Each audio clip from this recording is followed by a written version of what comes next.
Well, the problems we face now are, I mean, nothing is new. We could safely say that. Nothing is totally novel. And a lot of this has been developing for the longest time, actually. But now we're seeing, to some extent, unprecedented phenomena that are systematic. And I think it's not only the unfolding, the catastrophic unfolding of what's happening to the physical world, but it's also what's happening to inner nature, the interpersonal, the social, the personal. I mean, one of the things I bring up a lot on my weekly radio broadcast is the shootings, these now this sort of chronic thing where you've got these supposedly out of the blue mass shootings, multiple homicides usually ending in suicide, so often appended with the description, this person never was a problem, never missed work, never got in an argument, never had a mental health issue, just killed 15 people. What is that saying about the nature of this civilization? Nobody seems to want to look at that. I've never seen anyone on the left go near that question. And yet how horrific does it have to get before you can see the thing unfolding and maybe even unraveled? Throat is choking up here.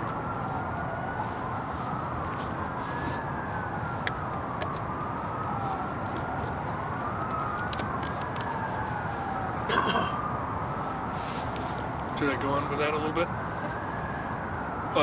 What often hits me, and it's kind of dismaying, is not only that people who are radical, who have something to offer in terms of what explains all this, are missing the most obvious things. I mean, where is the, this doesn't count, the shootings, for example, these pathological things that are unfolding.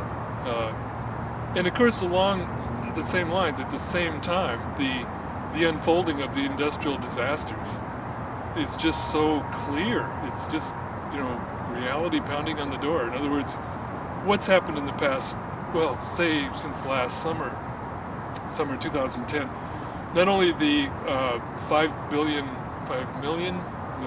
barrels of oil gushing from the Gulf of Mexico floor, but then the toxic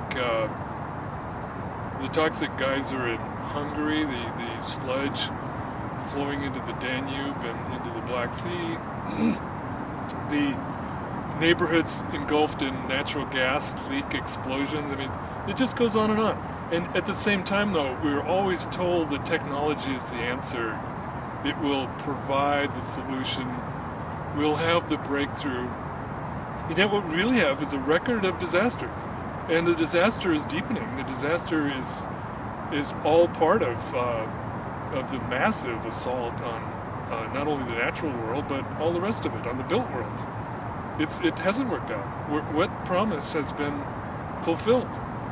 And we could look at the alienation, not just something as spectacular as the shootings, that sort of thing, but the isolation, the lack of connection, the disembodied, what passes for connection among people. It's exactly the opposite of connection among people. It's machine connection. It's people living a more synthetic existence all the time, a more separate, dispersed existence. There's no community itself is almost vanished, and direct experience is almost vanished. These are epical developments, and yet you could spend your lifetime looking at leftist writings, and you wouldn't get a hint. You'd still think, you could close your eyes and think, oh, I bet this was written in maybe 1951 or something, not 2011. People are just not even. You think, well, that's something to ponder, isn't it? It gets your attention. No, it doesn't. I mean, that's the danger of ideology again, to put it another way. If you're so locked into the 19th century that you can't see the disastrous course of life now, and look at the way it's spreading, and the avaricious pace of the technological change, it's just phenomenal how fast it's moving. And yet that too seems to be of no interest to what passes for radical theory. You get the big stars of philosophy now, Badiou, Zizek, 2 Stalinists, 2 Maoists. That's unbelievable. Why not 2 Nazis? I mean, it's just a scandal that this passes for thinking, thought in this condition that we're in. It's just a very bitter joke.